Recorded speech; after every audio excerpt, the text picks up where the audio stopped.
देखिए प्यारे बच्चों, ये क्वेश्चन आपके सामने, if AD and PM are medians of triangle then show respectively where, ये दोनों सिमिलर दिए हैं और कह रहा है मुझे A B upon P Q और एडी। कितना आसान क्वेश्चन है, देखो इसकी फिगर बनाते हैं और फिर आपको दिखाते हैं। प्यारे बच्चों ये देखो, ए बी सी और पी क्यू आर, इसमें एडी और पीएम क्या है, मीडियन गिवन है, और A B C P Q R similar भी है। तो सिमिलर में सबसे पहले मैं जानता हूं A B upon P Q, A C upon P R और B C upon Q R होगा कि नहीं। तो A B upon P Q, B C upon Q are.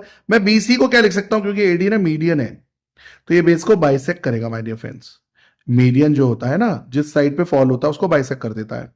तो बी डी और सी डी इक्वल है, तो बी सी को मैं ट्वाइस बी डी लिख सकता हूं, और क्यू आर को मैं ट्वाइस क्यू एम लिख सकता हूं, क्योंकि ये भी मीडियन है। तो देखो 2 से 2 कट जाएगा, बीसी को लिख दिया 2 twice B D, Q R को 2 से 2 कट गया, तो A B upon P Q B D upon Q M के इक्वल आ गया।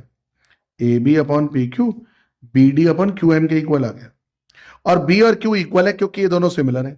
तो ये दोनों ट्राइंगल ना, ये दोनों triangle by S S criteria, देखो दिस अपॉन दिस और दिस अपॉन दिस, और ये एंगल इक्वल।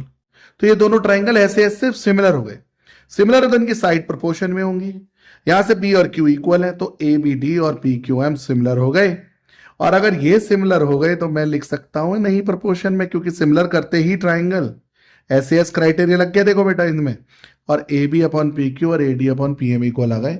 मुझे पूरी उम्मीद है आपको समझ में आएगा। सॉल्यूशन आपके सामने, एक बार ढंग से देखेंगे तो आपको समझ में आएगा।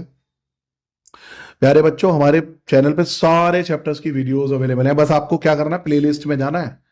सारी एनसीईआरटी उसमें अवेलेबल है, आर एस आर डी भी हम अवेलेबल है, और आप डिमांड पे आप कमेंट भी कर सकते हैं हमको, हम उसका सोल्यूशन आपको प्रोवाइड कराएंगे।